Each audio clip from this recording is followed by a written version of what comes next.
milon. Tokia. Aleo sinakute emila o mu.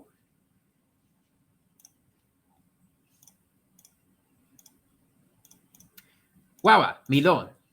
Taso, yande kamamu. Wawa, onerikin kute emi. All right, so this talk will be in English. And so just a brief rundown. I'm going to be talking about how Unicode is going. That is the effort to get Cita Lempona encoded in Unicode. The first part of this talk is going to be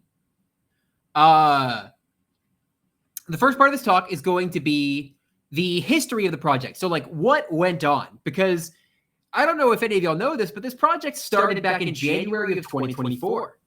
So, it's been a little while. There's not going to be any crazy exclusive gentle bit of good news to cap off the talk. I promise things are going to be more interesting than that. But first, the big reveal. I don't have very many slides because I have tabs in Google Chrome. Echo. Oh dear. Why would Echo start? Something wrong?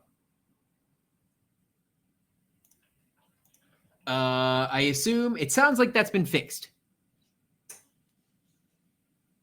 Okay, sounds like we're good. Cool. Okay. So, first, how do we get this started? I don't have slides for this, so we're just going to go off the top of my head. Short version, in January 2024, like right at the beginning, several people in the Tokipona community all at once were like, hey, what if we tried to get Cita Lempona encoded in Unicode? And I want to be clear that it was genuinely like a bunch of people who all at once were like, what if we did that? What if we just did that? And independently of one another. It was honestly very shocking all unto itself. But it was incredibly cool. But the thing is, there actually was one person who had been thinking about this for several months prior, at least. And that was Jan Lepeka. You might know Jan Lepeka from her fonts, Fairfax, and perhaps more notably, Sitelen Kiwen. For a very long time, that was my favorite font. It is very, very thorough. It is a very lovely and very pretty font. Has a handwritten vibe to it. Jan Lepeka, when we all came together, she revealed to us that she had written like 70 pages or something to that effect. Maybe I misremember the exact number, but certainly a very large number of pages of the proposal already. And honestly, that was like truly incredible unto itself because she had done a ton of that work all on her own. So huge, huge shout out to Jan Lepeka. She also is in general as far as I understand, she is a general expert in encoding and works very closely with the Unicode Foundation. She is a lifetime member over there. So like, hell yes, that's awesome. Huge, incredible work. So that was our starting point. We all just kind of showed up together and Lepeka was like, hey, I already did like 50% of this. But what do we do next? We kind of vagued our way through it. We wanted to determine like what actually should be on the list. What should be in the list of things we provide to Unicode? What characters should we recommend to encode? And that turned out to be a complicated question and is single-handedly the reason we are having this conversation now. So I'll briefly take you through it. The very first thing we did was reach out to everybody we could and be like, hey, could y'all send us like samples of Cita Lempona just all over the place, anything you can think of? And this was shortly after we began the work. Y'all sent in a bunch of stuff. So we had tons and tons of samples to work into the proposal. And if I jump way down here, and oh goodness, that lagged quite a bit. Here we go. You'll find a bunch of those have been included in the proposal and will almost certainly be in the finalized version of it. This is just plainly like, here's proof that we exist and are creating media. Here is who we are and why we are. And I love this bit because it's a little dry, it's a little formal, but it is nonetheless a beautiful presentation of all the different things we've assembled.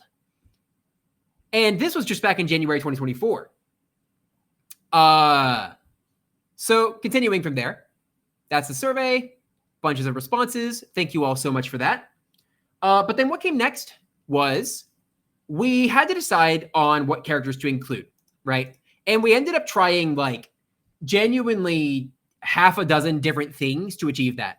The first was just looking at the Linku usage data. And of course, we did that because it had been that survey had been running for several years at that point, a couple years at that point. And it was a pretty good reference for, at the very least, what people said they use in Sitalinpona, or rather in Tokipona. And that distinction is actually important because it turns out words and characters aren't the same thing. The writing akasi here, not the same thing as the symbol akasi over here. They're very similar. They overlap. They convey the same information for the most part, but it does get complicated. It gets so complicated. And we just kept banging our heads against this question. And I'll be perfectly honest, it did get heated at times because a lot of us came from very different perspectives on how this system should work. That's foreshadowing for later. So we looked at the Linku data. We came up with like several different ways to try and work our way through it. This is in the wrong place. We'll skip ahead for the moment.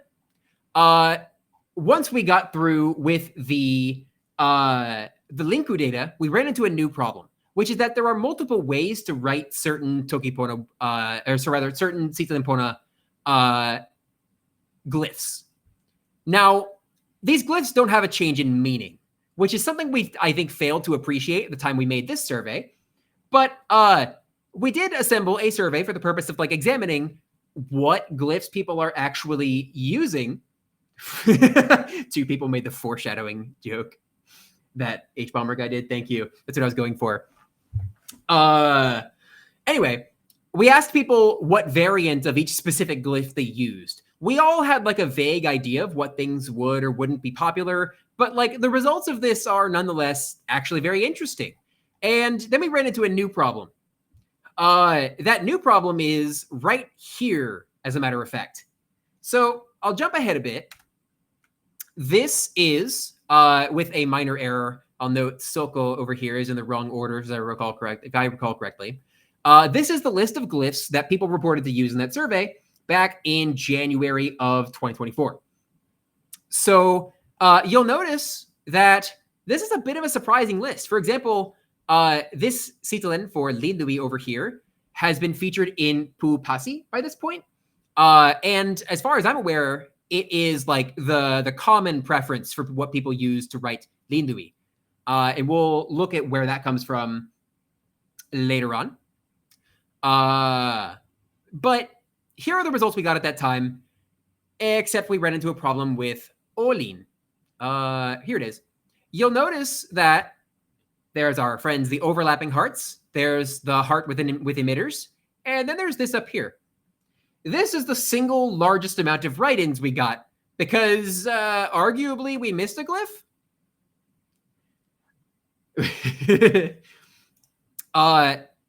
This also gets into a whole bunch of complicated questions. And that question is, what makes two glyphs different versus the same? Like if I look at two instances of a Latin letter A, are they the same glyph? Are they the same character? Like, how do I say two slightly different A's are actually the same A? Well, that problem for Sitalinpona is not solved to this day. We just kind of do our best with it. Unicode has some guidelines that discuss it, but it doesn't help us too much.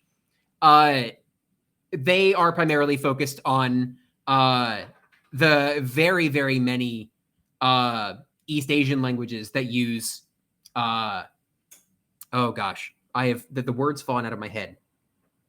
I know the Japanese word kanji, at the very least.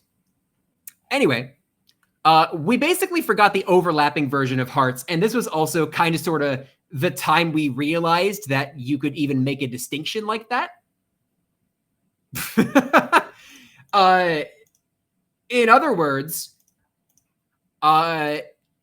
we kind of were learning through the process of making these surveys, and it was also a source of argument, unfortunately. So then in the interim, we had a survey from Akasiyan. This one is Han characters, CJK characters. Okay, thank you. Okay, so this survey's very high concept. What order would you put these symbols in? If you want to take this survey, be my guest. It is still open. I don't know why.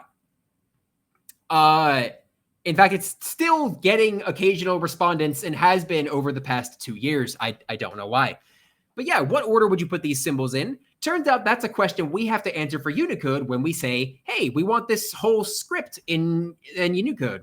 They have to know how to tell computers how to sort it. Oh, you actually want the survey? Okay, I'll throw it. Good luck. Have fun. Good luck. Have fun. Okay. So then back to the Olean problem. Then we started asking ourselves, how can we determine whether two different renderings of a Sitilanpona, and I'm going to call it a Sitilanpona, are like conceptually the same thing? And there's a couple different ways you could come at that question.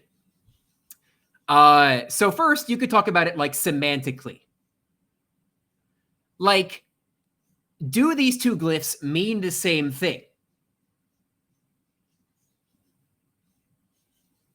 The answer, I think, for like 99.999% of people who look at this particular question is yes. So they might say, yes, these glyphs are interchangeable in the sense that they mean the same thing. But somebody else could say, well, these glyphs mean the same thing, but they have very different appearances. So all of a sudden, we're like, maybe these are different renderings of a Sitilanpona character. And that's also not entirely a solved problem. We actually went about solving it a very different way, which, if you see my Chrome tabs, we'll get to. This gets complicated. If you ever start looking at these symbols and asking yourself, are they different? Are they the same? You have to figure out what you mean by the question first. And we had not really figured out what we meant by the question. All right, continuing. Why is the proposal here again? The proposal is here again because by the end of April 2024, we chose to submit a preliminary version of the proposal. We hadn't finalized our plans to determine what characters we would include and recommend to be encoded to Unicode. But we did realize that we could say, hey, here is this, so you're aware of it. And we can just be like, this is subject to a rework, pending the completion of research, etc.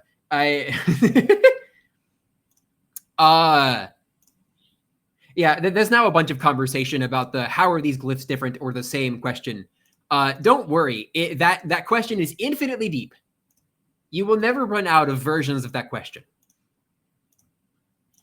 So we submitted the proposal, and then it took, like, if I recall correctly, it took like a week for them to acknowledge it. And then it took like 6 more months or something like that for them to like put it up on their site. And I'm not going to get into why. That's Unicode's whole thing. But it took them quite a while for them to like formally acknowledge the proposal. At which point they were like, seems okay, but we're going to need you to do all these things. We'll get back to what all these things are. But continuing back in timeline order.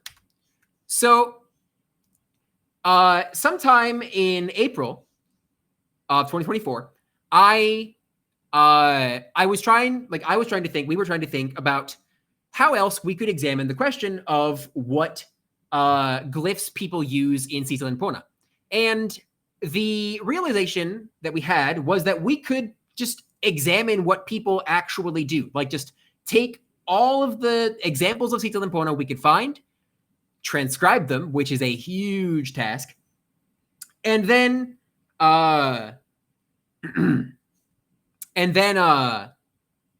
go through and count up like the words that were used in Citla Limpono specifically, and also count up the forms of each character. And yes, there are tons of VR chat screenshots. I'm not going to click through these in case they have any private information in them, but we have 699 responses here, all of which are variously collected from all the different places Citla Limpono handwriting can be found throughout the community. And then we have the sheet where we compiled all that data. Pop over to the right-hand side of this, and we see features. Oh, wait. Where's the transcription? Transcriptions are here. So we have transcriptions. We have features all the way on the right. And at this point, I have to say a huge thanks to Jan Mayeka, who did like 99% of this work. I know there were other people that were involved in this work, but Jan Mayeka did so much heavy lifting to transcribe, to list out the features. Like there was a ton of stuff, a ton of questions we were able to answer with this new data. That it was just an incredibly huge help. But of course, also around April of 2024, there was my idea to collect up all the Tokipona, all the Citla Lasana. So I made Ilomuni. I joke that I made it to be petty. That's at least a little bit true. I'm not gonna lie. But you know, it's a very handy resource. It answers a lot of questions, and of course, it gave us a lot of insight into the actual usage of Tokipona. I mean, everywhere in the community. I mean, I guess this is an aggregate, so across all the communities, but you get the point. It's in the same vein of like, what if we just look at what people are doing? And then Wasokeli in, I believe, October, did a very similar thing. Wasokeli had been working on this for quite a while. This is the Citla Limpono font maker. And I believe you still need Wasokeli's help to operate it. But the idea is you fill out this cool image right here. And you can feed it to a bit of software. And that bit of software will turn all of your handwriting into a font. As a matter of fact, there are genuinely, like, I think almost 4 dozen of these or something like that. That's a ridiculous number of these fonts in Ilolinku. And honestly, I love this tool. I have put together a handwriting font myself. It took me absolutely ages to do because I am just slow at, like, no, that's not the answer. It's really more like I am a perfectionist. I wanted the Citla Limpono to look like I felt like I write Citla Limpono. You know, I hope that makes sense. Oh gosh, I'm already through almost 20 minutes of my talk, and I still have to get to the association. So I'm going to accelerate a little bit. As Wasokeli says, there's 100 of these now. As of the EU meetup. Oh my. That's so much. What do you mean? That's awesome. Anyway, we get to see a version of that because then comes in Jan Kitami's excellent font comparison tool. Now, this had existed for quite a while prior to this work, as far as I understand. I don't know exactly when they made this tool, but I can assure you that this has been a lifesaver in many different ways. Not only for like just looking at all the fonts and seeing the incredible creativity that people are capable of, but like also just like knowing what people are doing with Citla Limpono, which is a thing that it's really, really hard to actually answer. It's really hard to answer that question. I mean, thus the point of this talk. I so recommend opening up this tool. I've dropped the link in the chat. I so recommend opening up this tool because it's just so cool. It's so lovely. Also, there's a font in it called Akasi. I mean, look, there's Akasi. Love the little guy. That's ala. Wait, is that an akasi? There's alasa. Wait, is that an akasi? They're all akasi. That's so funny. That's so funny. Okay. I am getting sidetracked though. So I've got to hurry up a little bit. Here we are. Okay. This past February, I was like, okay, let's collect up all of the things that are even vaguely like a glyph in Sitalinpona. And I do specify glyph because I'm looking at the actual written form as opposed to character, which is like the written form plus its meaning, like both at the same time. Yes, the terminology is distinct like that. These are glyphs. I'm not even sure if glyph is the right word, to be perfectly honest. But I assembled basically everything that is, in one way or another, a Sitalinpona glyph. I had some minimum criteria that was based on the font tool. The idea being that if it appears in enough fonts, Jan Sonia has asked, can we talk about the association? Yeah, I'll hurry up to the rest. It's 2 slides up. Yeah, but right here, I mean, you get the idea. I've assembled like literally everything that could be some minimum degree of a Sitalinpona glyph. That actually will come to Lipu Linku.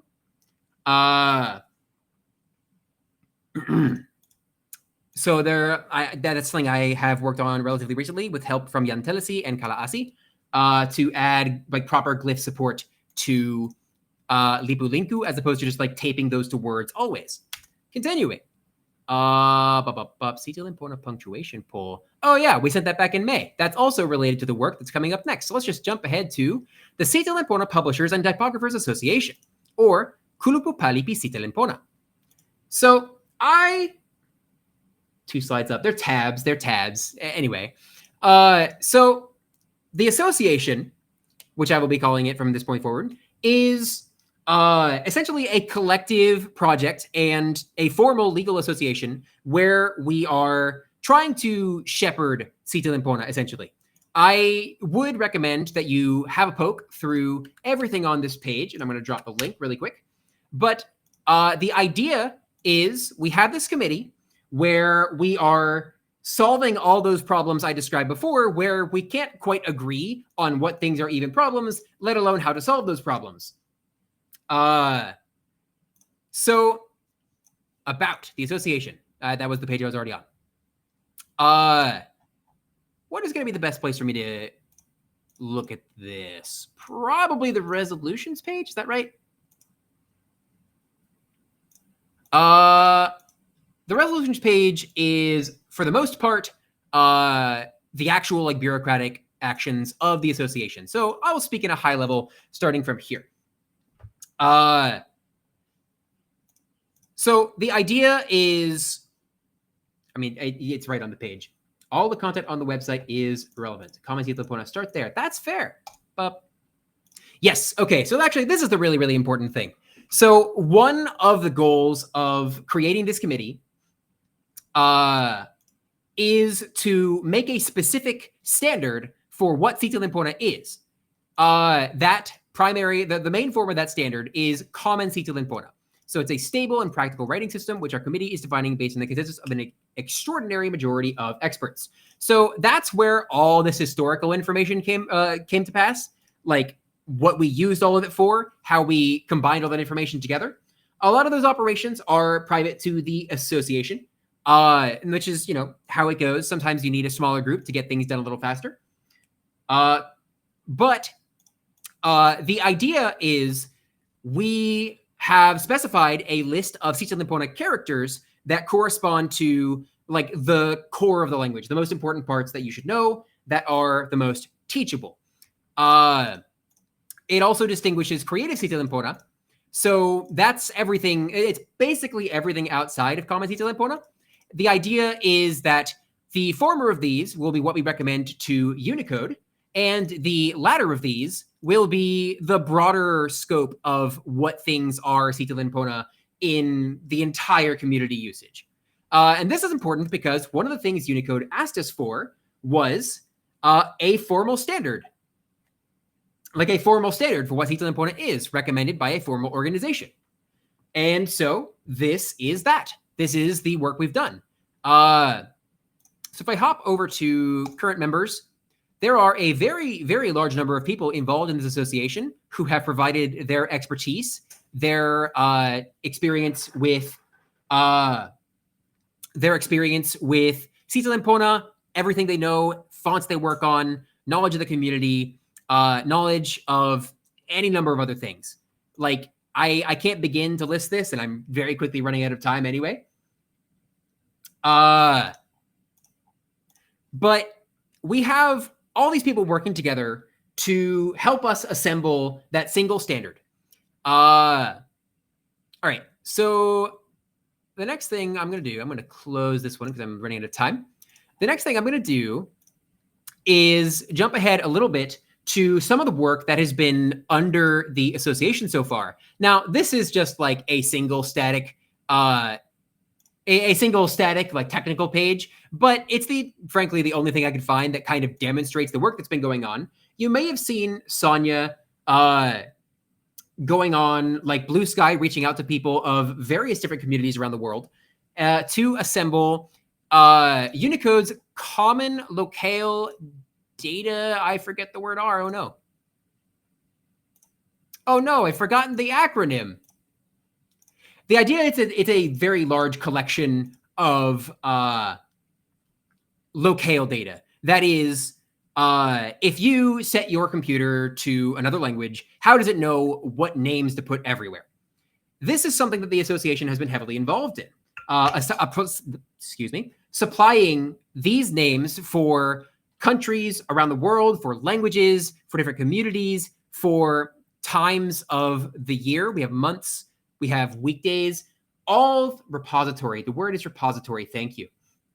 And this has also given us a healthy working relationship with Unicode, which, you know, is a pretty big deal if we'd like to publish common Cita Limpona and provide that to them.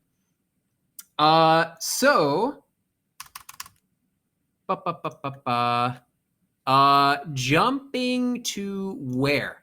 I think it's honestly good to pop to the permanent harmonization page, because this talks a lot about the meaning, the purpose, identity of this association. Kala says, if I take up the 10-minute break, it's fine. Okay, cool. Well, hopefully I won't do that too much, but I'll probably stick around for asking or for answering questions. So the permanent harmonization page. So the idea is that the association will present a united front and come together to share the common Cita Limpona standard and also recommend that for encoding in Unicode. You can poke through the site yourself. I linked it before in the chat, but the idea here is that we have all these different sources of information. The proposal, which began a lot of this work, and so much more discussion of like the expertise and the, oh goodness, what's the word? Just the overall excitement of the community to make all of this happen. And so that's really it. We have the association. We are still working diligently behind the scenes. That being said, I do have one bit of good news to follow on this talk, which is that we are actually almost done. And by almost done, I mean we have common Cita Limpona. We have all of the characters that will make up that standard. We know what we are going to recommend to Unicode, which is that standard. And so all that's left to do is to formally publish common Cita Limpona and then update the proposal with that standard and how we arrived at it. Now, there is no hard timeline. And in fairness, Unicode is a slow-moving organization as it goes. I have not finished it. I definitely wasn't writing this 2 whole minutes before I began. But yes, we are almost done. We are very sincerely almost done. There is all of the argument is, as far as I'm aware, over. There's a couple more questions left to ask, but we are, I think, at long last, finally ready to submit the finalized proposal. And with any luck, Unicode will tell us, hey, this can work. Or maybe they'll tell us we need to wait. There's any number of other things that could happen after the fact. We just have to know, we just have to reach out to them. And it'll take time. A lot of this will take time. So I am now exactly at time. So I'd like to open up the floor to questions. Somebody asked like 8 times if I could send the sheet. The problem is there were like 5 sheets. Which one do you want?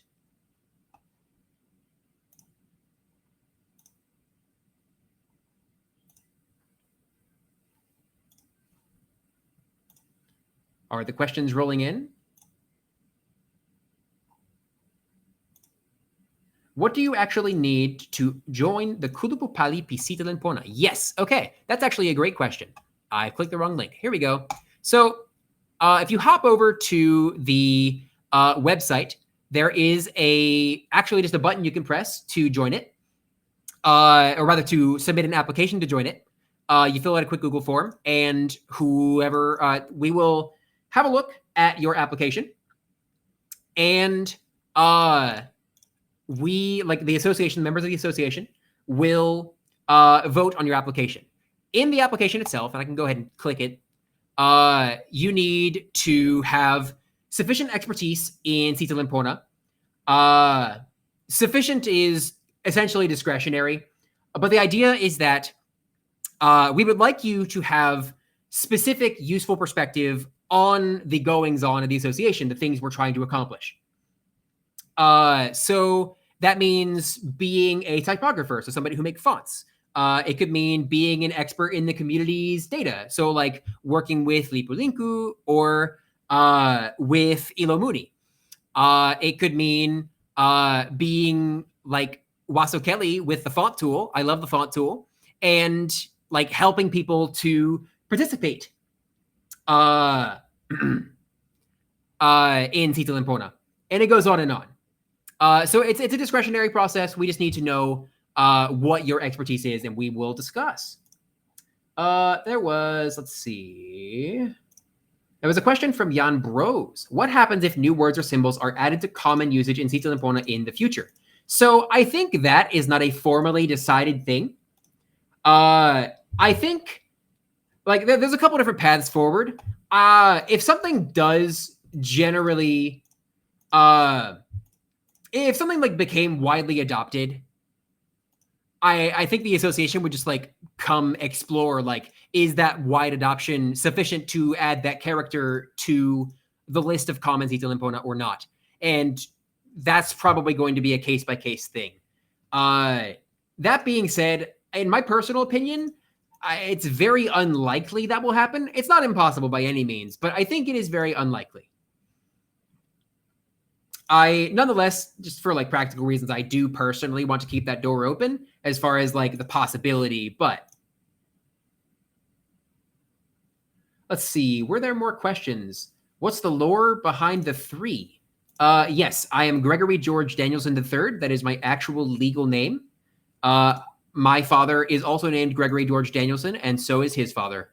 That's really genuinely it.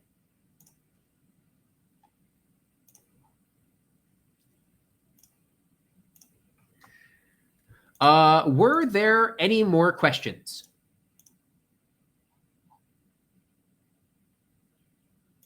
What did y'all end up doing about alternate glyphs in Common Sita Limpona? So Common Sita Limpona does not have any alternate glyphs whatsoever. All of the glyphs in Common Sita Limpona are, by like in that standard, the only glyphs for their word. Actually, I just lied. For almost everything, that is true. There are 2 sewis, and ni can be rotated.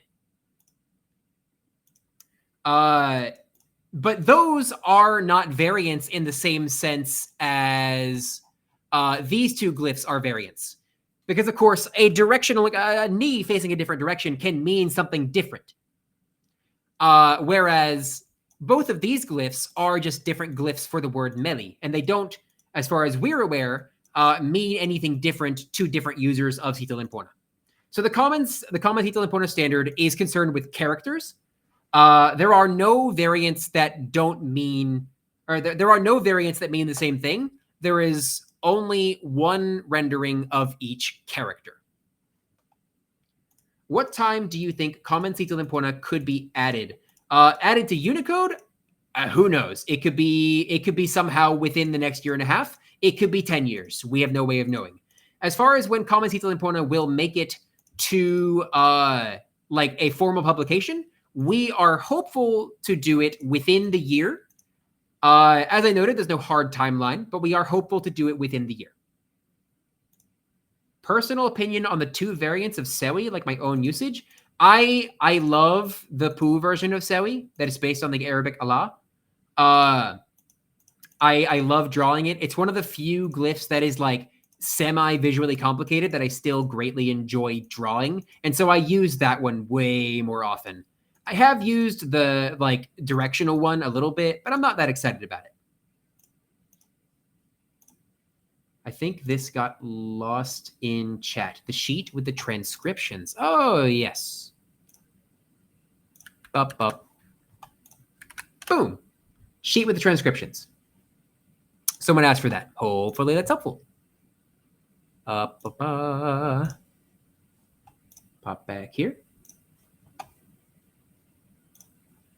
If I pronounce that incorrectly, like Allah, I admit I do not know if that's the appropriate pronunciation. All right. Were there any more questions? Did you mention the under conscript Unicode registry? Oh, actually, that was why this was in the list. Okay, this I meant to throw this out there. Up, up.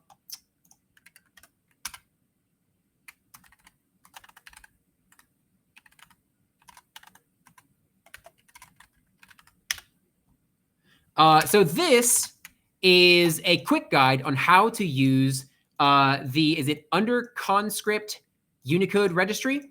The idea is that it's a section of the private use area of Unicode that you can use, that we've like agreed contains these particular glyphs. And so if you install a corresponding font and a tool like IME, oh, I don't have it on this. Whoops.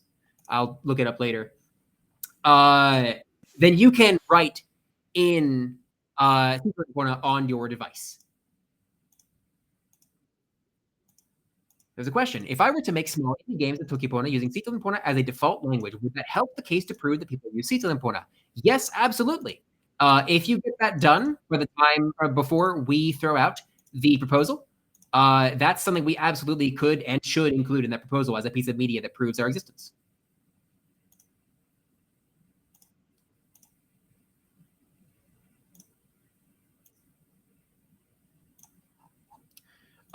Okay, so there are 2 minutes till the next section. So I'm going to hop out and try to answer more questions directly in the chat.